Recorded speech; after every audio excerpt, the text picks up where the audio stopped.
मैं अपना नजरिया, अपना आइडियोलॉजी और अपना मंशूर पे चलूंगा।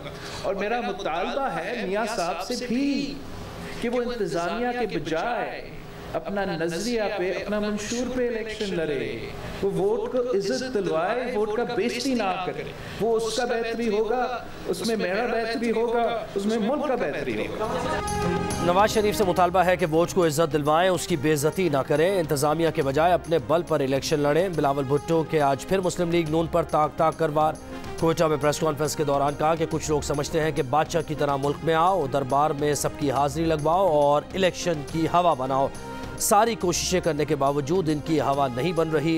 इन्हें अपने घर पंजाब में अंडों और टमाटरों का सामना है। सियासी जमातें डिलीवर करके ही अपनी स्पेस वापस ले सकती हैं। बोले हर इलेक्शन में कुछ लोग ये तासुर देते हैं कि उनकी हुकूमत आ रही है, इन लोगों को अवाम बेहतरीन जवाब देंगे। बिलावल भुट्टो का 8 फरवरी को बलूचिस्तान से अच्छा सरप्राइज देने का दावा।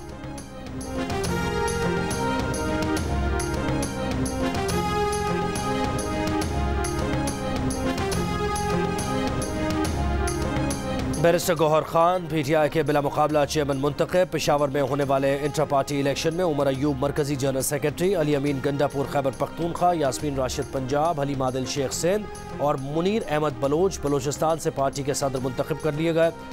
Chief election commissioner PTI Niazullah Niazi के मुताबिक इन नशिस्तों के लिए किसी और उम्मीदवार ने कागजात नहीं जमा कराए। अकबर एस बाबर सिर्फ वीडियो बनाने के लिए आए हैं, उनसे या उनकी टीम से कोई राबता नहीं किया।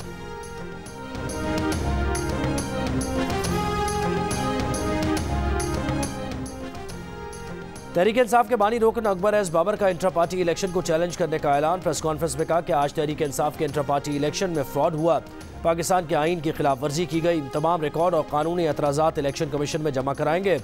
बोले पीटीआई के बल्ले के निशान के लिए खतरात बढ़ गए हैं। जो लोग करप्शन की वजह से पहले ईजी लोड थे वो अब डाउनलोड हो गए हैं। जो लीडर्स वकला की शक्ल में बरामद हुए हैं वो कारकुनों को अहमियत नहीं देते।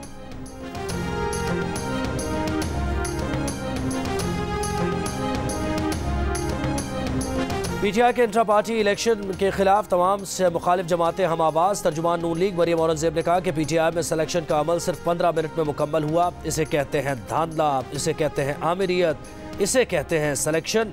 पीपल्स पार्टी के फैसल करीम कुंडी का इलेक्शन कमीशन से पीटीआई के इंट्रा पार्टी इलेक्शन का नोटिस लेने का मुतालबा। इस्तेकाम पाकिस्तान पार्टी के तर्जुमान फैयाजुल हसन चौहान ने सवाल उठाया कि अगर इस तरह 8 फरवरी को जनरल इलेक्शन का इनेकाद हो तो क्या पीटीआई इलेक्शन तस्लीम करेगी। पीटीआई पार्लियामेंटेरियंस के तर्जुमान मलिक हबीब ने कहा कि पीटीआई ने आज इंसाफ के साथ जुल्म किया।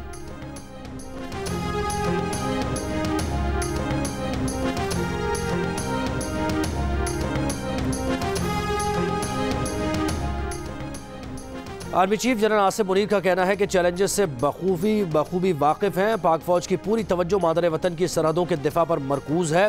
कौम की हिमायत से पाक फौज दुश्मनों के किसी भी मजमूम अज़ाइम नाकाम बनाने और इलाकाई सालमियत और खुद मुख्तारी के दिफा के लिए पूरी तरह तैयार है।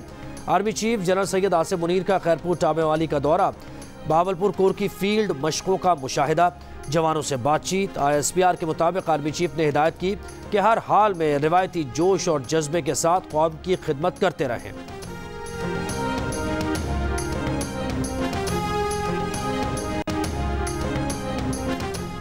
बतौर वज़ीर आज़म साइफर के मामले की तहकीकात का हुक्म दिया। इसमें जो लोग मुलव्विस हैं वो ताकतवर हैं, उन्हें बचाने की कोशिश की जा रही है। साबिक़ वज़ीर आज़म का साइफर केस सुनने वाली खुसूसी अदालत में बयान।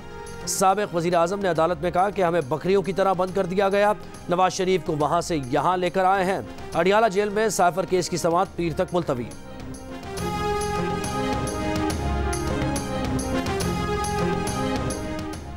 शाह महमूद कुरैशी की साइफर केस में सदर आरिफ अलवी को तलब करने की दरख्वास्त। अदालत में कहा कि बताया जाए ट्रायल ऑफिशियल सीक्रेट एक्ट के किस कानून के तहत किया जा रहा है।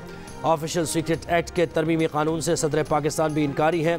सदर पाकिस्तान को अदालत में तलब किया जाए, वो अदालत में हलफ देकर बताएं कि उन्होंने ये तरमीम मंजूर की या नहीं। चेयरमैन पीटीआई और मुशाब बीबी के खिलाफ गैर शरई निकाह केस की समाअत 5 दिसंबर तक मुलतवी। इस्लामाबाद की सेशन अदालत ने गवाह मोहम्मद लतीफ़ की अदम दस्तियाबी पर खावर मानिका के वकील की कार्रवाई मुलतवी करने की दरख्वास्त मंजूर की। मोहम्मद लतीफ़ खावर मानिका के घर बतौर मुलाजिम काम करते थे और केस में चौथे गवाह हैं। गैर शरई निकाह केस में खावर मानिका, ओन चौधरी और मुफ्ती सईद अपने बयान पहले ही कलमबंद करवा चुके हैं।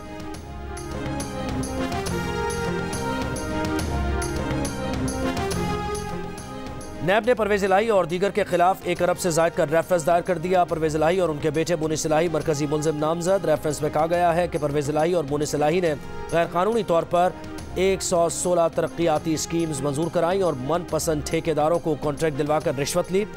मुनिस इलाही ने बयान जारी करते हुए मौक़िफ़ अपनाया कि उनके अकाउंट्स में मौजूद मिलियन यूरो उनकी मालियत है। ये रकम FBR में डिक्लेयर्ड है, जिसकी मनी ट्रेल और आमदन के ज़राए भी ज़ाहिर हैं। खुद नैब अदालत में जाकर हमें क्लियर करार दे चुका है।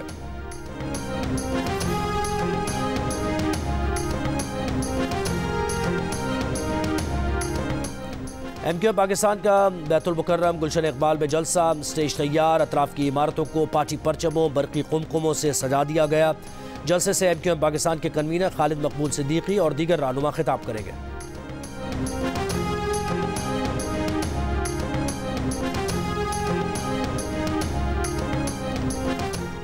PTI रहनुमा असद कैसर मर्दान में जमानत के बाद एक और मुकदमे में गिरफ्तार। मर्दान की अदालत ने 9 मई के मुकदमे में असद कैसर की दरख्वास्त जमानत मंजूर करते हुए उनकी रिहाई का हुक्म दिया, जिसके बाद मर्दान पुलिस ने असद कैसर को सेंट्रल मर्दान से हिरासत में ले लिया था, थाना सिटी मुंतकिल कर दिया। पुलिस के मुताबिक असद कैसर के खिलाफ थाना सिटी में 9 और 10 मई वाक़यात से मुताल्लिक़ FIR दर्ज है।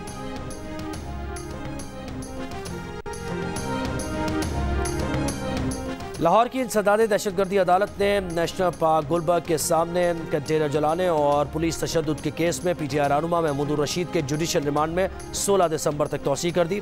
पुलिस ने जुडिशल रिमांड मुकम्मल होने पर महमूद रशीद को अदालत में पेश किया था।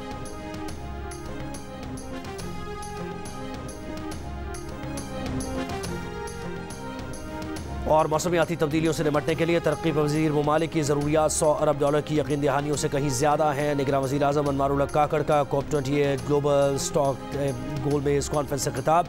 का सालाना नुकसान का तखमीना ही $400 अरब है। 2030 तक कम अज़ कम $6 ट्रिलियन तरक्की पजीर ममालिक की ज़रूरियात पूरी करने के लिए देना होंगे।